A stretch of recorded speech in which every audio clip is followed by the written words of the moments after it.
My name is Shannon. I'm an alcoholic.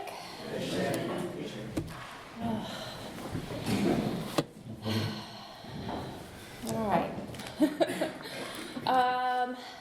So my job tonight is to share my story, what it was like, what happened, and what I'm like today. I'll start with a little bit of housekeeping. My sobriety date is November 28th, 2015.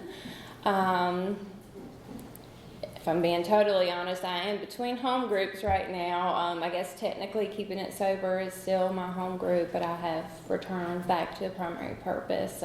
Just haven't put my name down yet, but primary purpose group will always be my home.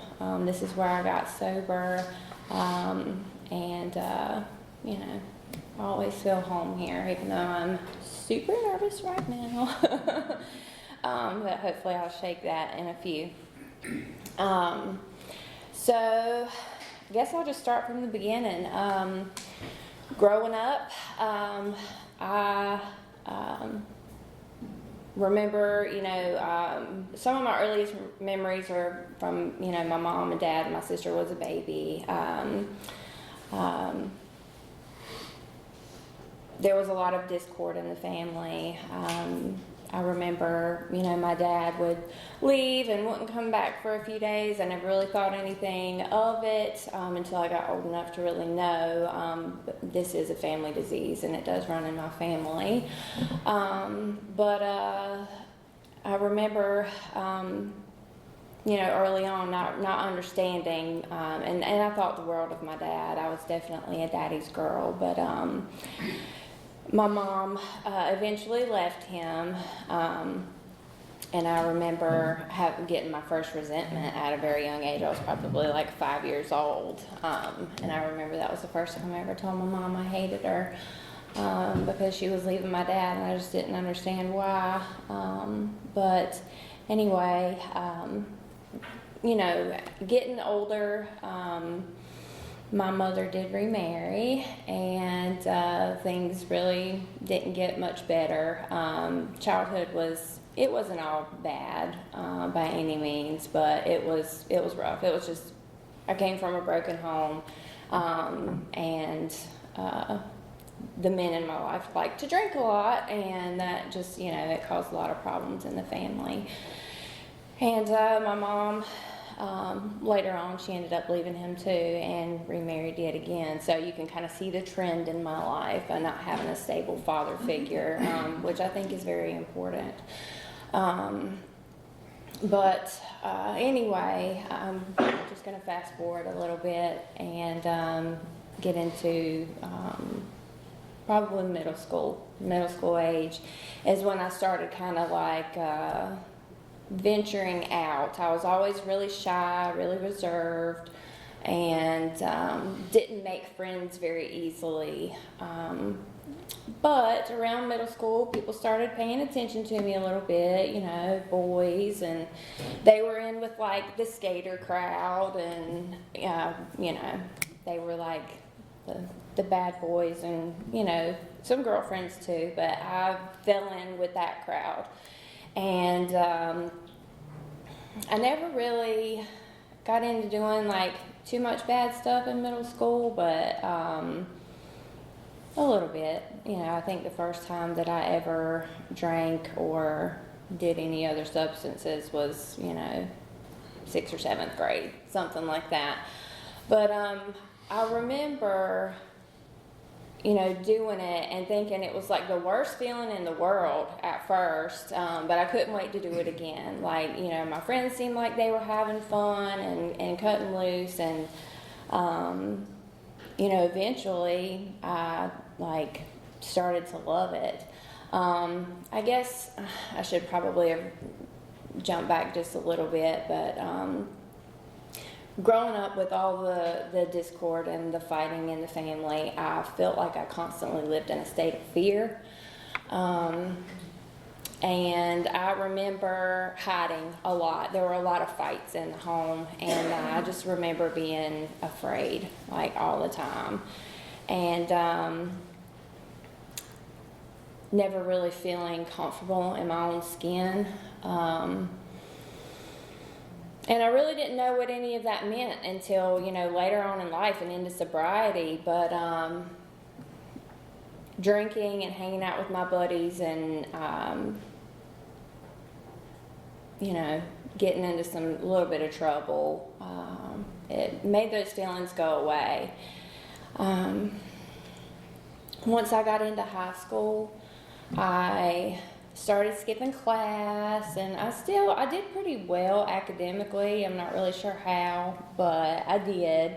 And, started skipping class, and I got caught one time, and I thought that I was going to be, I thought I was going to die. I thought my mom and my stepdad were going to kill me. But I called my stepdad because I had a feeling if I was going to get over on one of them, it was going to be him. And he covered for me. And it scared me enough to where I didn't skip again. But I found other ways, like during the weekend, and making up stupid stories to tell your parents. Going to my girlfriend's house, and we would steal, liquor or other things, and we would just get wasted, and I would disappear for a couple days at a time. My mom wouldn't know where I was, or she wouldn't let me go. I would trip out and threaten to hurt myself, or I'd run away for a little while. I just very quickly started going down the wrong track, and I didn't know how to function without something at a very young age. I don't think I had really stepped over the edge into addiction at that point, but I had to have something to be able to just get through the day. I thought I was going to come unglued and unraveled if I couldn't do what I wanted to do. And my mom didn't know what to do with me. She's not one of us. So she tried everything she could, from taking away everything that I cared about to calling the cops on me. The first time I ever went to jail was because my mom called the cops on me. She did give me fair warning not to be bringing things into her home, but I did anyway, because I was going to do what I wanted to do. And, at that point, during my teenage years, I had just completely lost respect for my mother, anyone in authority. I just didn't care. I just didn't care anymore. And I was very angry for, the way my life was going. And I blamed it on all these outside things. We didn't have anything. It was rough growing up. We were pretty poor, and my mom was one of those proud people that wouldn't ask for help, and I felt like we suffered because of it. So I had a very big resentment towards her, and the fact that she kept marrying these losers, in my eyes then, and that just wanted to hurt us. And the only way that I could cope and deal or have a good time is if something was in my system. And that's just kind of how every bit of my teenage years went. I just remember being scared, angry, and wanting to come out of my skin. And I just didn't know how to live life. I didn't really. My mom tried her best. Now that I'm sober and an adult and a parent, I can see that she did everything that she knew how to do for us, the best way she knew how. But I put her through it. I ended up going to court. And after I had, gone to jail, and they made me do anger management, they tried to tell me I was depressed and bipolar and put me on all these medications, and I just felt like a walking zombie for I don't know, like, I don't even know. That whole part of high school, I can barely even remember. Until finally one day I was like, I don't care what I'm feeling, but, not remembering a part of my life because of all the stuff I was on, from the doctor. I ended up I came off of it. And I don't know that that was the right thing to do, but that's what I did. But, so I already I already knew, like in my mind, like something is seriously wrong with me, and I just didn't know how to fix it at all. So fast forward another year or two, I did graduate high school. I graduated early and enrolled in college, and had these big plans that I was gonna go off and go to school in Wilmington and become a biologist and live on the beach and all these fantasies I had, which none of that happened. I ended up dropping out. I didn't think that I could really hack it, and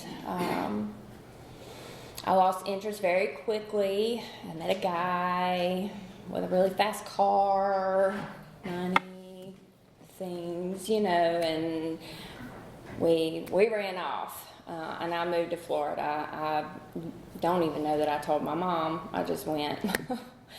And then 6 months later, I found myself back in North Carolina and getting arrested again. And this time I'm looking at a few years in prison. Luckily, I didn't have to do any prison time, but I'd actually just left the doctor's office. I just found out that I was pregnant with my first child. So, all in the span of a day, I found out I'm pregnant with my first child, and going to jail, and could be doing some time in prison. So I was terrified, and I called my mom, and at this point, I think that I had done so much damage. I called her from jail and told her what was going on, and thought maybe I could get some sympathy from her if I told her I was pregnant, and I did not. She said, "Well, you made your bed. Now you can lay in it." And I don't know that I could do that to my own child, but she did what she had to do, and I don't fault her for that, because I think she tried everything she knew to do for me. But anyway, I just kept causing her harm, and I think she was just done. But anyway, I was able to eventually go back and stay with her while I was pregnant, and the guy went to prison, and so here I am, 19 years old and pregnant and at home again with mom, and I was able to stay sober for the remainder of my pregnancy, thank God. But soon after she was born, I, was off to the races again, going out and drinking and partying and, having fun. But I was able to, keep jobs during that time and keep it somewhat under control. It felt normal. My friends were going out on the weekends, but I don't really know that they were drinking exactly like I was. Sometimes I think they did, and sometimes they didn't, but I'd start drinking before I got to the bar, and then sometimes I wouldn't even make it in the bar. I'd, pass out in the car, puking in the parking lot, or whatever. We called it pre-gaming. I don't know if it's really considered pre-gaming if you never even make it into the bar. But that's how I drank. Like, I drank and drank and drank until I just couldn't drink anymore. The room was spinning, or I was puking my guts up, or I was passed out here or there or wherever.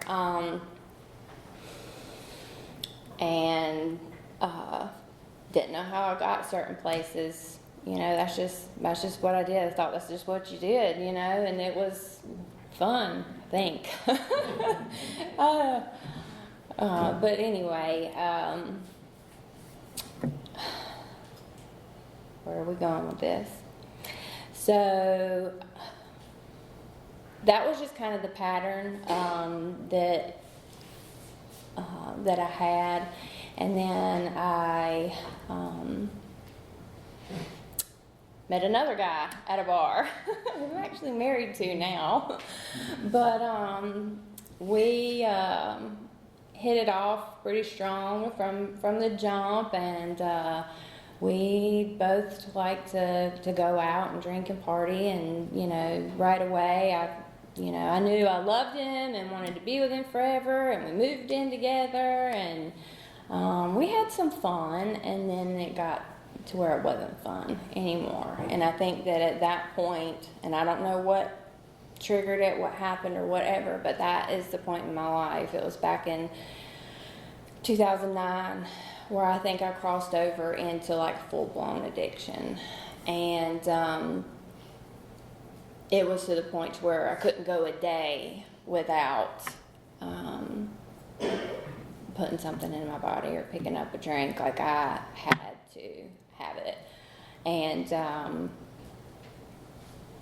you know, things got bad. They could have gotten a lot worse a lot quicker, but one quick story that I'll tell you, kind of where it had taken us, was I think it was back in 2010, and it was on a Friday the 13th, and we had gone out to take a girl home who lived out in Robeson County, and we thought we were going to get hooked up, and we were going to get right for a few days and make some money, and you know, we pull in to drop this girl off and meet these people, and we end up getting robbed. We're sitting in the car, and next thing I know, there's a shotgun in the front window of the car. There's a big dog right here about to chew my leg off. They pulled him out of the truck, and I just remember like thinking like we were gonna die that night. And I was thanking God, even though I really didn't have a God at the time, that thank God my daughter wasn't with us. Because at any given day she could have been. She just didn't happen to be that day. But they took everything, everything that we had, stripped the car down completely. We barely had gas to get out of there, but they told us that we were gonna die that night, and that they were gonna feed us to the hogs, and I believed them. And I don't know why they decided to let us go, but they did, and that's just by the grace of God. That's just one of the things that we went through as a couple during our alcoholism. And fast forward a couple more years, we tried to scale back. We tried to, do some controlled drinking, and we really just never could quite get it together. And at one point we decided that we would, try to get some help. And we went our separate ways, and he went to treatment and I went to treatment, and came out and just couldn't stay sober. I think that we had kind of come into the rooms of Alcoholics Anonymous a little bit at that point, but nothing was really sticking. I mean, we'd come in drunk, but we kept coming back eventually after we'd come in and out. And anyway, for whatever reason, I thought that maybe if we just completely separated, I'd be totally fine without him, and I could get better because it was all his fault. But that was not the case. I think it was worse when I was out alone by myself. But, you know, I gave it a whirl. But anyway, I get kind of mixed up on the years, but we ended up back together after, I don't know if it was the first or second time into treatment. I've you know, been to treatment a couple different times, but I'm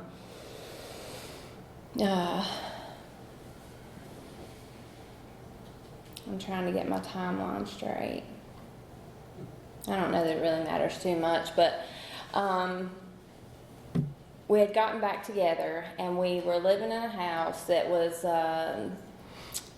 belonged to another member of Alcoholics Anonymous in the room. He would he rented out a couple different rooms in his house, and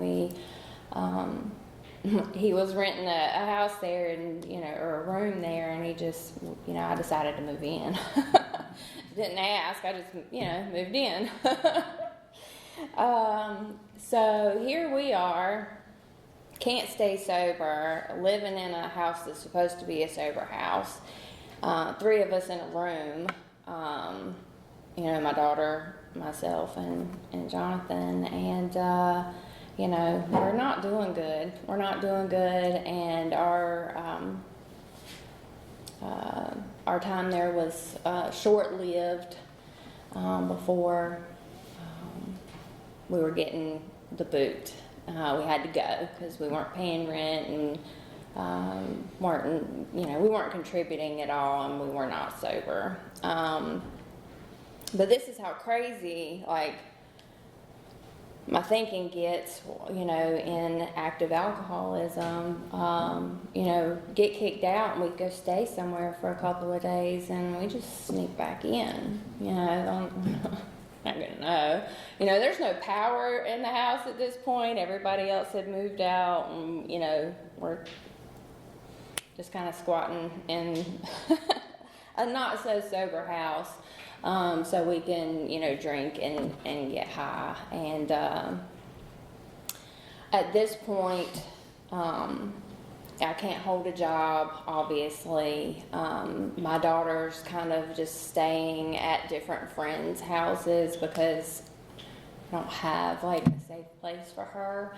And that was really the lowest of the lows. And I knew something had to change because I knew that she was going to find me dead one day, and I didn't want that for her, and I didn't want to die. I just didn't know how to live. I just didn't know how to live and be. And I didn't think that, you know, sobriety was going to work for me. I just didn't see how. And I remember in the bathroom, I got on my knees and I prayed. And it was just, God, please help me. You know, and at that point, I was so far from God. I prayed. I've been to church in what felt like 100 years. But something happened. And within like a week's time, things just started lining up. And when I say that, I mean things just fell apart. But that was like rock bottom. That was rock bottom. And I lost the car that I had. It got repossessed. Didn't have a place to live. Didn't have a job, like, at all anymore. So I was just, you know, I was at the bottom. And at that point in my life, like, I knew, and I had called them before, but, you know, I called my Uncle Steve and my Aunt Jeanette. They are my aunt and uncle, in case y'all didn't know. Y'all know now. You know, but anytime I needed them to come get me, take me to treatment, look after my child, so I could try to go get help, they were always there. And I did get help, and I stayed sober for a while, and I was able to get like a place of my own, and, you know, I did good for a while. And I relapsed at like 7 months sober. I I don't know what it was. You know, I had a sponsor, I was connected, I was working the steps. The only thing that I can really think about after retracing it and going through the steps again with a sponsor is that, you know, I held something back on that fourth and fifth step. So after another attempt at detox and getting sober and coming back into the rooms, you know, I was able to really clean everything out and get everything out that I needed to, and I've been sober ever since, so I think there's really something to that. But what I remember coming into the rooms, it was terrifying at first. I was scared. I felt totally out of place. I didn't think I looked like any of y'all. I didn't think that I belonged. It was the most uncomfortable thing that I'd ever done in a really long time, because I had numbed my entire life up until that point, and it was tough, but I kept coming, and I kept listening to other people sharing meetings and telling their stories, and, you know, I got, you know, my sponsor, and I worked through the steps with her, and I relapsed, y'all, like over and over and over again. Brad Charles has handed me out so many white chips, it's not even funny. But every single time that I would hit a milestone, I remember, and I cherish it forever, is getting that atta baby, you know, and a hug, and just that love, like, just keep coming back, like, you know, and never feeling like that I was being judged, which is what I like felt my whole life. And those are the things that just kept me coming back, because, and it took some time. At first I didn't think or believe that anybody cared about me or cared whether I was here or not, or stayed sober or not, or what. But, you know, eventually I learned to trust you guys. And once I did, I, you know, started thinking that, well, maybe I'll give this God thing a try, because I had such a resentment, or I'm just not really even sure of the word, but I could not get past the whole God concept, like, at all. But what my sponsor told me, and I'll never forget it, and I've shared it with other sponsees, is just pray for the willingness to pray, because at first I couldn't even really pray. And it worked. I don't know. Like, eventually I got to where I could pray, and then eventually I got to where I wanted a relationship with God, and I started, you know, craving, you know, more of the program, more of a relationship with God, and that's what I got.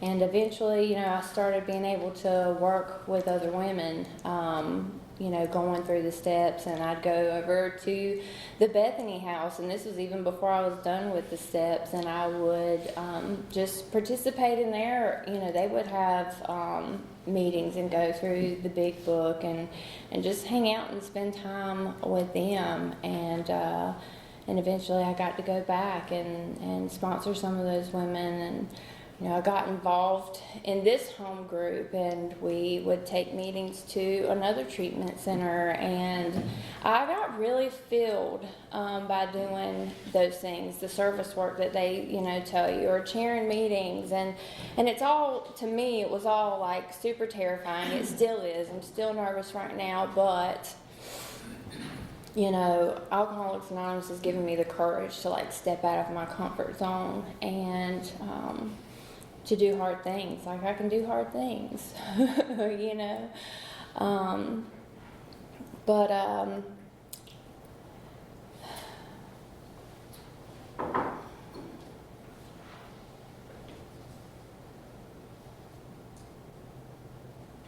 When I think about what life is like today, and I look back to where life was 10 years ago, it's really kind of hard to comprehend. I'm an emotional speaker, y'all, I'm sorry. But I'm grateful. I'm so grateful, and it's overwhelming, really, to think about, because I was so certain that I was going to die out there. And that my daughter would grow up without a mother and a father. And I feel like even though both of my parents are alive, I didn't have that growing up, and I didn't want that for her. And growing up to not having anything, and just to see all the things and just the way like God ordained it all come together over the last 10 years is just truly, it's amazing. I've been able to keep the same job for, over a decade now. Like, that's crazy. Been able to go to school, and I got my cosmetology license, and did that for a little while, decided I didn't like it, so I'm in school again. And I've learned that, like, I am smart, and I can do things when I set my mind to it, and when I'm sober. It completely has changed me from the inside out. And I know that it really is a blessing to be able to we have 2 more children, and neither one of them have had to see me or my husband, take a drink. And we live a totally different way of life now. Like, AA is a part of our life, and it's not that we are always conscious about it. It just is. It is now the principles that we've learned, through going through the steps and working with others, and trying to give back. It goes back out into the community and then into our world, and it's just a really cool thing to be able to see and to instill into our children. But I feel like I totally did not cover everything that I wanted to, and I know I feel like I shouldn't be done yet, but I feel like I might be.